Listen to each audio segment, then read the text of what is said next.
because I did come from another faith.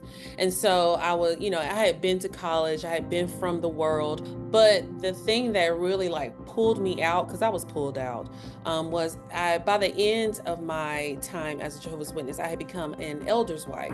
You must have been in a dark place. Yeah, very dark. So I wrote a letter.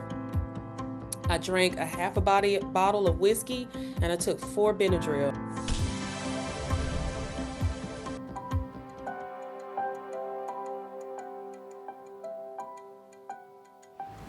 This is Seeds of Awakening, your home for higher frequency religious and spiritual conversations.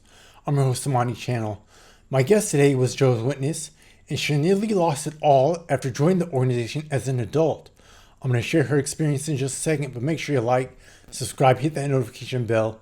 Do all things to help others find this content. Smashing like is the best thing you can do, but leave a heart in the comments. Do something to interact with this content if you like it. Alright, so I'm going to bring on our guest now. Her name is Joanette Gude. She's actually an herbalist now. That's what she does. She helps others heal after she had to heal herself after she nearly lost it all after joining the Jehovah's Witnesses. All right, so we have a real true blue herbalist in the house, Joni, who, why don't you tell us a little bit about your background, where you came from, and what you're doing now? Tell me about your business, first of all. Okay, so my business is called Baldflower Apothecary. I got the name because I had shaved my head bald back in 2021. And so my friends were like, "You're like a bald flower in a field of flowers." So there we go. So basically, I'm an herbalist. I actually grow a lot of plants, I grow a lot of herbs, and I turn around and use those and other herbs that I source and make remedies. So I make teas, steam soaks, pre-rolls, all kinds of things, sea moss, all the good things to help us feel better. How'd you get into that? What made you get into that? Healing myself. I had spent a lot of time. I had gone through a lot of things. And then around like 2019, 2020, COVID hit. So just trying to get my physical and mental and emotional self together. And then when COVID hit, I was worried about the vaccine and actually getting COVID flu. So I started making some teas and taking sea moss.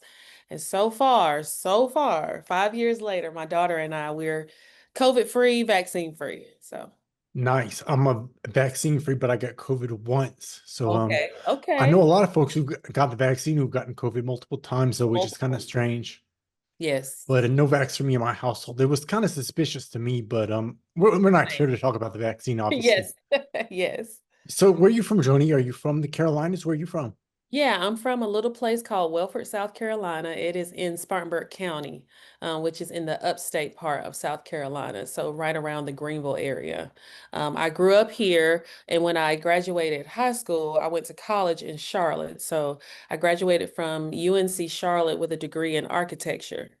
And then from there, I lived in Charlotte for about 18 years. And when I had my daughter, I moved back home. Okay. Have you been there ever since, pretty much? Yes, I've been here now to be close to 10 years. Oh, wow. All right. So before you got an herbalist, you had a different life. What were you doing before you got into being an herbalist? So before being an herbalist, I was an IT project manager for Fortune 500 companies. So I would just run like their IT projects. I had a lot of clients in India and Singapore, so it was just a lot of like work from home work. It was really nice. I had spent a lot of time like growing my career, but the calling for herbalism just took over. Mhm. It took over. Gotcha.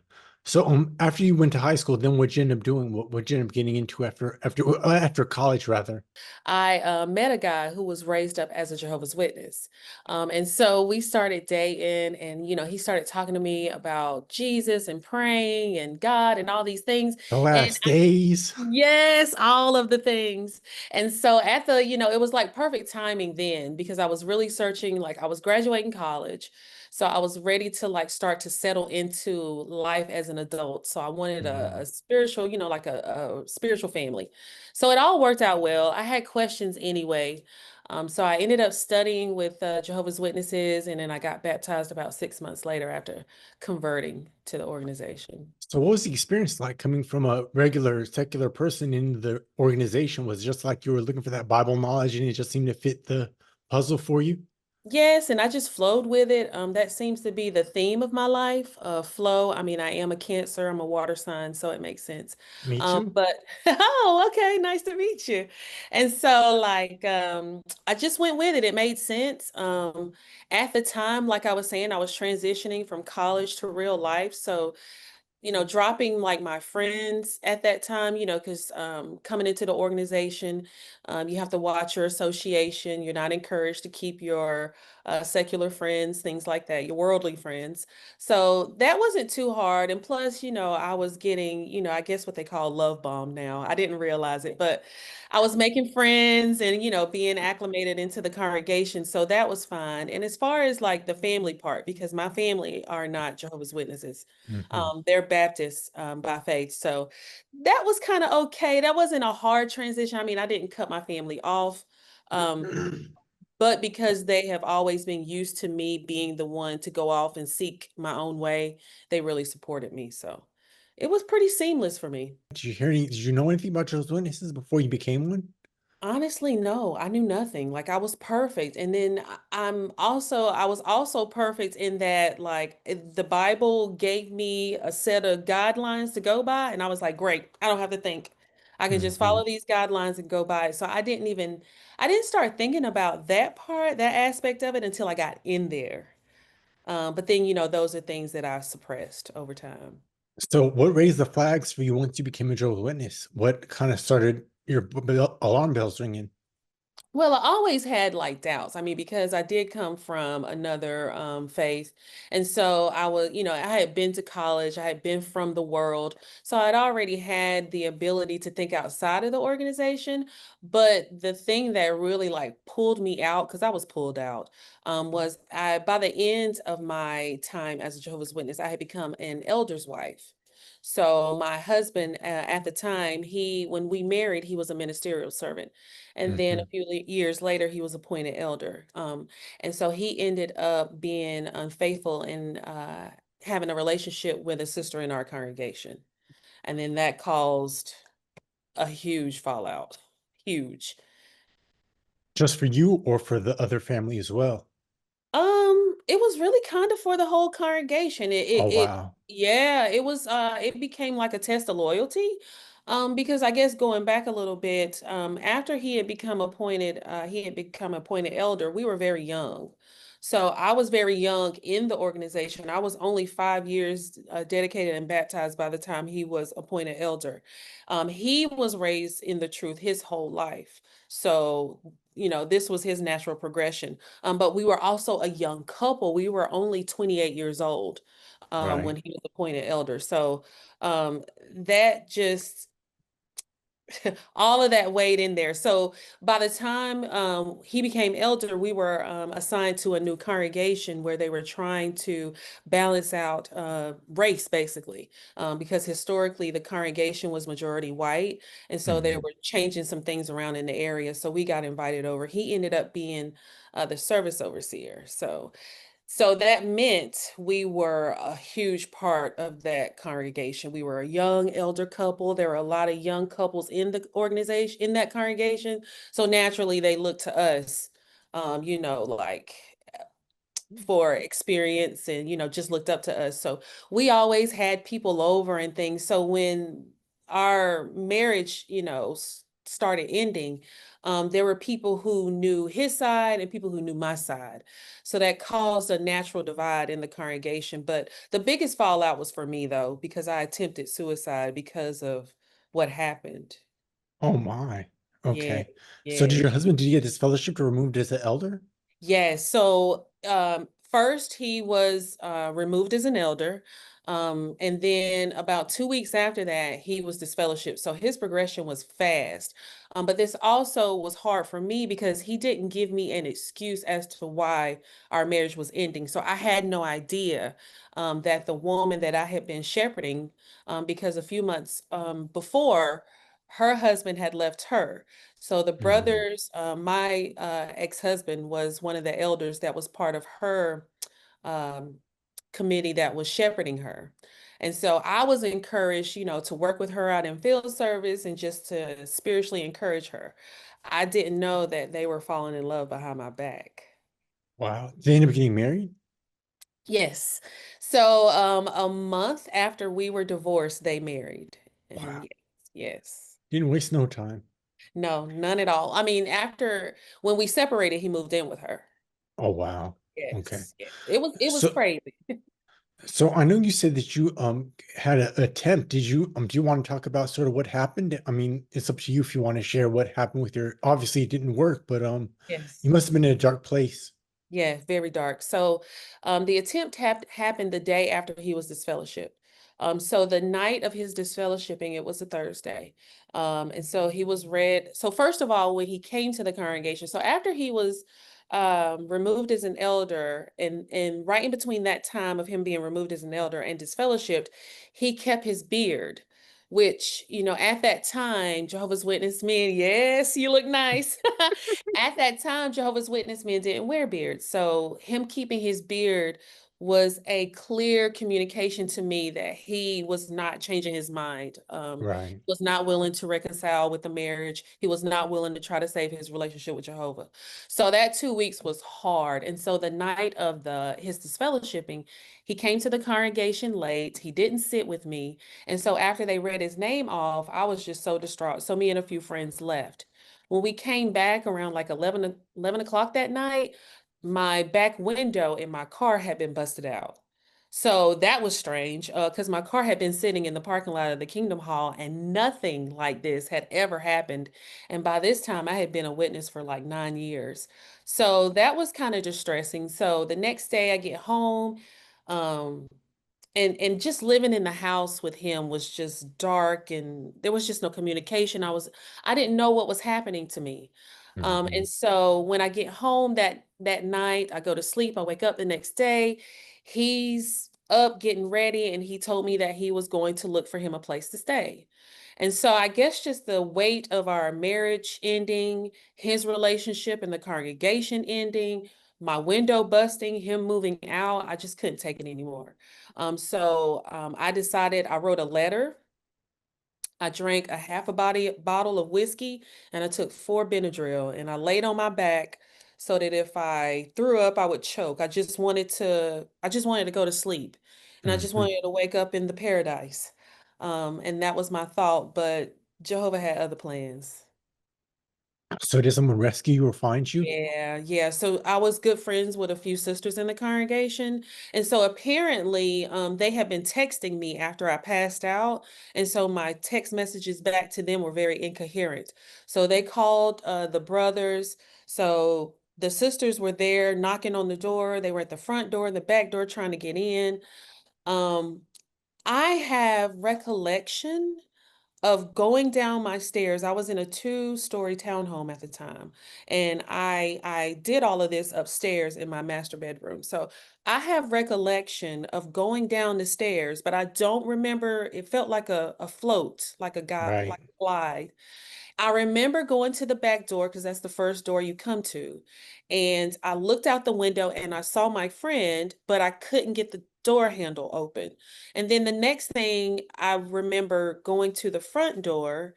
And then the next memory is of a slit in the door. So the house was dark at this point, and I just remember light coming from the open front door. So I guess apparently I had opened the front door because everything was locked.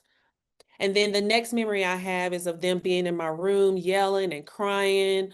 They had taken me to the bathroom to throw up. I mean, just a lot of things. And then the Mhm. next memory was of the EMT and rescue guys being in my room. A couple of the elders showed up. I think my ex-husband at that time had gotten there by then. And so from there, I was transported to the hospital. But during transport, apparently I crashed. And so, yeah, they had to bring me back.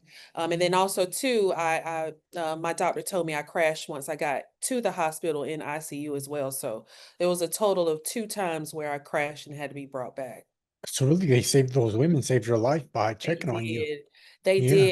did by following their intuition and knowing my pattern of how Right. I communicated with them. And I really appreciate that. I also feel spiritually I was protected as well. Hmm. So what happened after you recovered from your suicide attempt? What happened then? So after that, I had to recover. I was on a suicide watch for about 72 hours, but of course, they knew that it was circumstantial based on my situation. So I was released to my mother and one of the friends that had rescued me. So from there, I just was living in my townhome now by myself. Like my life had changed. It was like a complete 180 from the life that I had had prior to his infidelity. So it was just uh, trying to get myself back on track, trying to deal. Because at the time I was working for myself and my work was seasonal. And so around the time that this was all happening was my slow period. So I didn't have work to, serve as a distraction. It was hard to go to the congregation and really like talk to the friends. So my faith was waning. It was just going down. So by this, I say I got home. I was released from the hospital in January. I ended up getting a dog because I needed something to take care of to kind of take, up that space. A But by companion. October, yeah, I needed a companion. But by October, it had all just started fizzling away. And that's when I was disfellowshipped. I was disfellowshipped the same year. Um, Oh, so you got disfellowship then. yes, yes, You yes. just didn't go back. You just were kind of done with it to that point. No, I was fighting. I was fighting. I was, making my meetings and stuff, but by this time I had to get a job. So I started working in a corporate environment like what I came from prior to starting my own business. And I started dating a guy at work. And then there it just One thing led my to interest, another. yeah, it's one thing led to another. And so I'm always an upfront and honest person. So I went to the brothers and told them what was going on. But because I wasn't repentant and I wasn't willing to end the relationship, I was disfellowshipped. Gotcha. Mhm. So what happened to you then after that? Did you kind of just were you done or?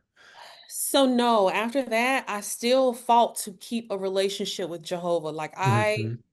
I was like the perfect goodie. Like I was so good. I didn't listen. I still didn't listen to any propaganda against the organization. Like I wasn't upset with the Right. organization. I was really more so upset with Jehovah. Okay. I So was it gonna was say with your ex. I was gonna say with your ex-husband, but yeah, but I mean, with him, it was a lost cause because like he had really withdrew from me, so I had nothing to go hmm off of with him. So the only next thing to turn my frustration on was Jehovah. So I just spent time after that just spiraling into becoming a worldly person again. Um, I don't regret that time though, because it hmm taught me a lot, right? I went through all the phases that you go through when you go through a divorce, you're hurt, when you leave a religion. I mean, I was fighting like Mike Tyson. But eventually I think it took about 2 years for me to stop going to the Kingdom Hall. I was still Okay. going every now and then. It was hard to go to the Kingdom Hall and nobody talked to me. I mean, because I was like one of the most popular people there. And that just, I mean, I understood scripturally where that came from, but personally, I always had a issue with the disfellowshipping process as a Jehovah's Witness. I was always the one who would get pulled to the side and be like, Sister Gude, we can't really associate with disfellowship ones. Like I would, if a disfellowship mom came in with her baby, I would handle her baby for her during the hmm meetings, and so it was a bad gray area. But I just spent that time, just getting back into life. I really didn't want to go back to the organization anymore because I was starting to see through all of that. And I was just mostly fighting through feeling like I was cursed. That's what I felt. I felt like because I had lost my faith and left Jehovah, that I was cursed and that he no longer was protecting me and all those things. But eventually that all turned around and I realized that that wasn't true. How long ago was this when you were in the religion? So I was baptized June 29th, 2002. I was disfellowshipped on October 27, 2011. Gosh, So yes. So so it's been a little while. So have it's you been a while. basically have you recovered or have you assimilated back into regular Yeah. civilianship? Yes, I've recovered completely. It was around 2015 is when I got pregnant with my daughter. I just really had, prior to becoming a Jehovah's Witness, I never really had a desire to have children. So when I became a Jehovah's Witness, it was easy to not have that desire. Plus, I had huge aspirations. I wanted to be a circuit overseer's wife. That was my goal in the organization. So when I met my ex-husband at that time, he wanted to be a circuit overseer. So it was like perfect. So the first year of our marriage, he got a vasectomy. So that, yes, which was major for such a young couple. And it was kind of, one of those things that you didn't talk about. So by the time 2015 rolled around, um, my urges for becoming a mother, because so when I got my dog, I ended up rescuing a lot of dogs because that was my way of healing. Hmm.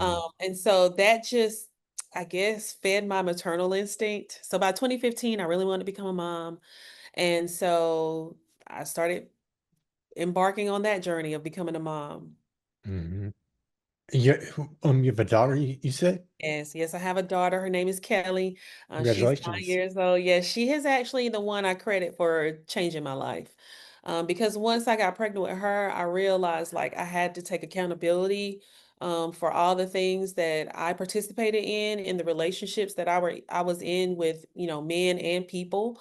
I had to look at myself spiritually because now I have a child. What am I going to do with her? Spiritually.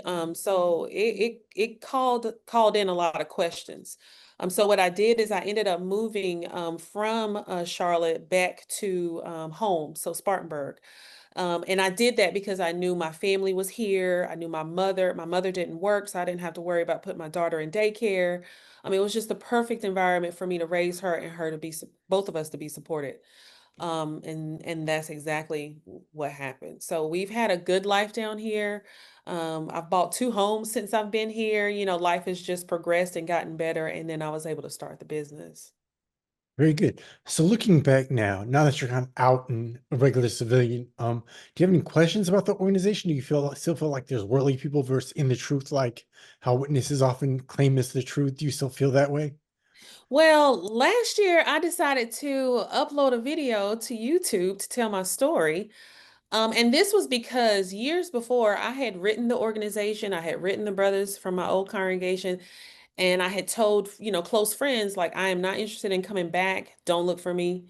But I guess in 2024, some things changed with the disfellowshipping arrangement. And so now they could reach out and contact disfellowship people. And I was starting to get contacted. And it's just like, wait a second, it's kind of like rip the wound back open. Oh, And gotcha. so, yeah, because you think you're done with something, and then all of a sudden, people from your past come back, and now you're like, well, was I really over it? So, because that happened, I decided to record a video of what happened to me coming out of the organization. I put it on YouTube. I really just did it to get it out, right? To put it in Hmm. the universe to get it out. Get it off Um, your chest. Yes, to get off my chest. But by that night, I had 1,200 subscribers and over 10,000 views. So the videos actually became monetized, and that wasn't even the intention of this whole thing. Hmm. So now looking back, I mean, there's a lot of conversations about the cult, about the Australian Royal Commission, like a bunch of controversy. What's Mhm. your take on things now? Oh, and they make sense. Because like I told you, I never looked at any propaganda against the organization. So now recording this video, now it opened me up to this world that I did not even know about. So learning about the SA cases, and learning about a lot of the things that were happening undercover, it made so much sense when I thought back to certain situations and certain people that I knew in the organization. Like I know for sure three witnesses that were probably SA'd when they were young. Now that I know that that was happening in the organization, and I hear these stories that other people have posted about their experience. I'm reading these court cases. Like I was around people who were dealing with those same issues. I just was so caught up in the control of it all, the mind control of it all, that I wasn't able to see it. So it's just amazing. And it makes sense.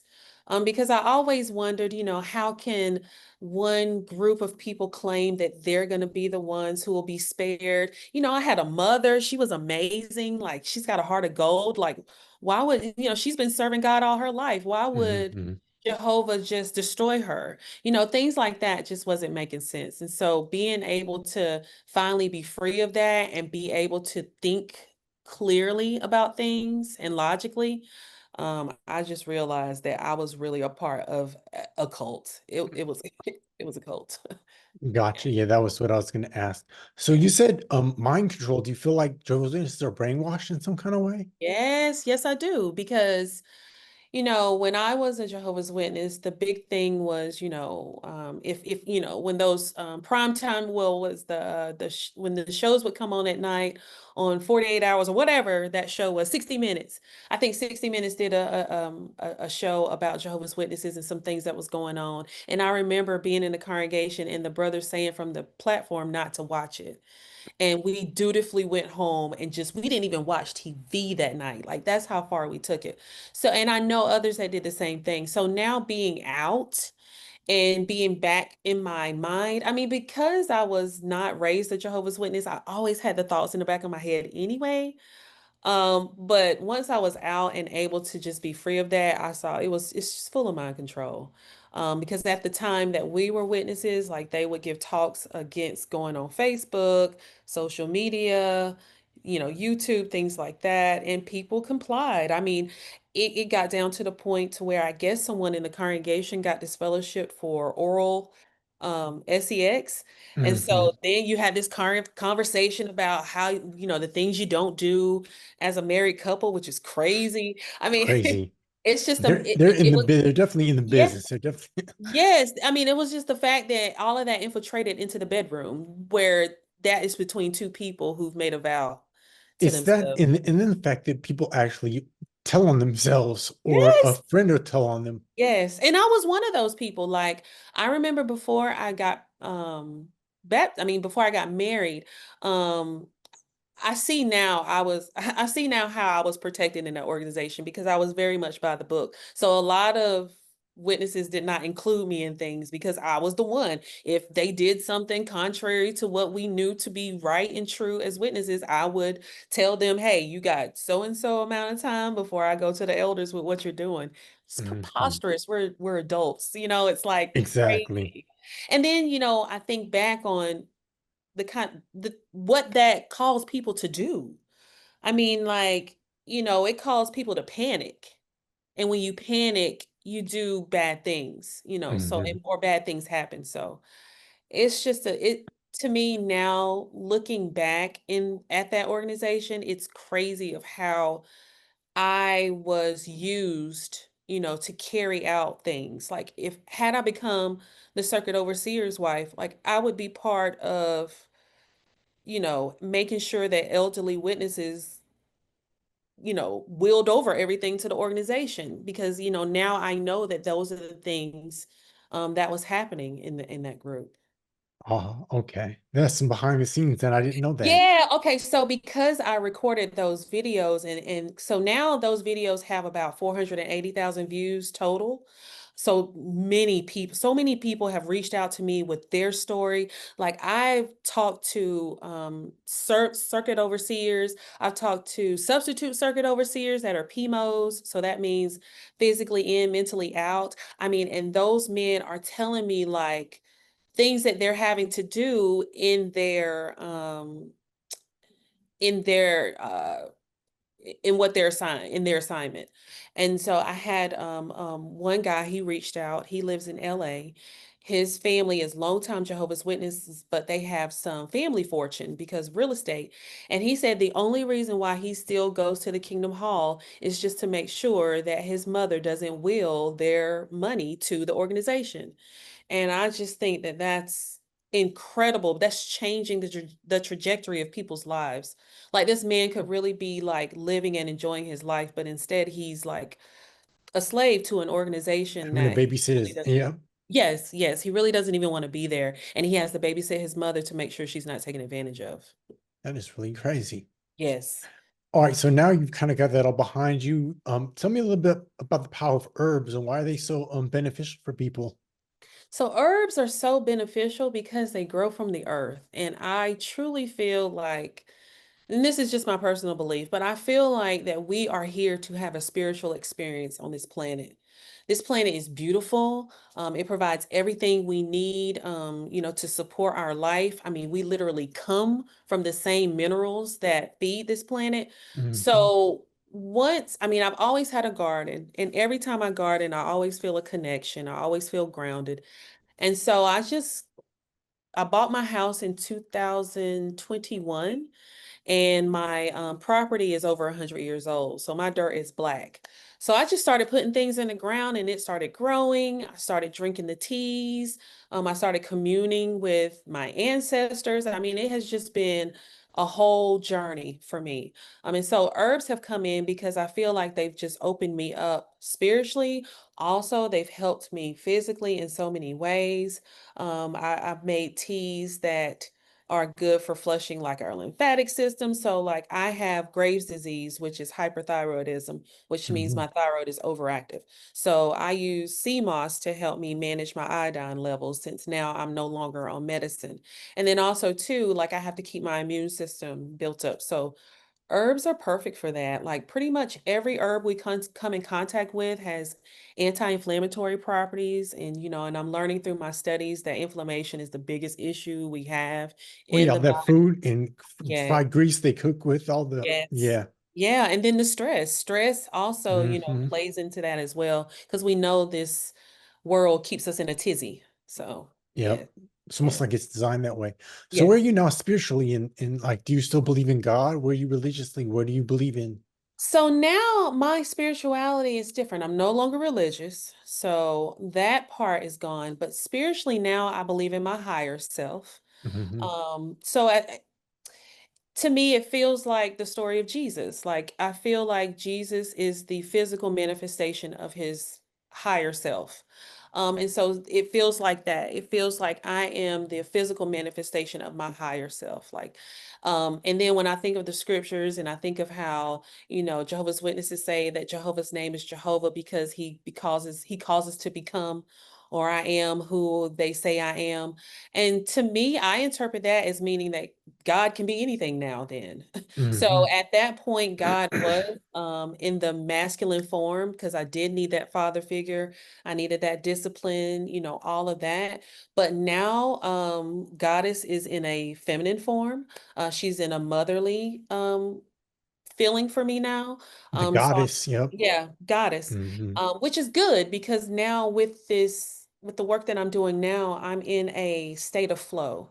I'm receptive, I'm not worried about how my bills are getting paid. I'm not worried about the next day. I'm just grateful for being here and able to help people like start on their spiritual and physical health journey. So that yeah, I'm sorry. I forgot which I forgot the rest of the question. I forgot it too. That's okay. All right. So I have some common questions that I like Okay. to ask all my guests. I'll kind of modify them for the conversation. But in your mind, what is a spiritual awakening? Like, how would you define that in your case? A spiritual awakening for me, I define it as becoming aware of your spiritual self. My spiritual awakening started when I was around 10 years old. That's when I became aware of the fact that there was a higher power and that I had a responsibility to that power. And so for me, that's what I feel a spiritual awakening is once you realize you have a spiritual self about you. Gotcha. Great answer. Okay. Next, what's the most valuable lesson have you learned in life so far? The most valuable lesson I've learned so far is to trust spirit and just go with the flow of it all. So I think, oh, okay. So I think we were talking about my spiritual journey. I do want to mention, so I have my higher self. I also believe in my ancestors. So now I Hmm. have altars at home where I reach out to certain ancestors that have, reached out to me first. Working in the Um, African spirituality. Gotcha. Yes, yes. And so like I remember a few years ago I started thinking about my grandmother on my father's side, and that's where like Yoruba started coming into play for Hmm. me. Oshun, she visits me. Like I don't claim to be a daughter of Oshun, but I do appreciate her energy and her spirit. I do petition her for her blessings and her protection and her abundance. And then also too, I believe in spirit guides, which I equate to like angels, which provide protection and guidance, and then also to the universe. So I believe in astrology because as a woman, I'm very connected to this planet. Right now, I ovulate with the new moon. And then Hmm. I bleed with the new moon and I Right. ovulate with the full moon. And that when I'm able to do that, I feel in sync, and everything feels right. So that is it. That's like the culmination of my whole spiritual stuff. It's like a team now. It's like I have a spiritual team, and it's not of doom and gloom. It's not, there's Right. no doom and gloom in my spiritual place. It's all just about gratitude and being conscious and aware in the moment. So, what would be the advice you give someone else who's going through a spiritual awakening, or maybe they're waking up from being a witness, or just having a spiritual awakening in general? What would be the advice you give them? The advice I would give is just to go with the flow of it all and trust your intuition. Because Mhm. what I've learned, well, what I figured out is our intuition is suppressed so much. And that I feel is that connection with our higher self. And so a lot of times when we neglect or we disregard it, then things go awry.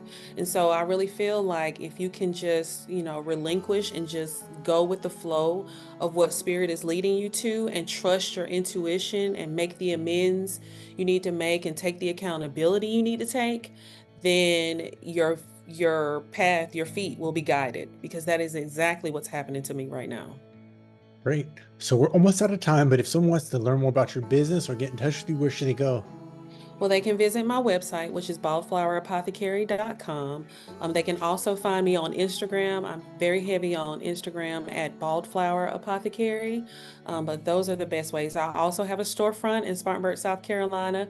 I'm located at 184 North Dean Street, and I'm open Tuesday through Saturday, so they can walk in anytime.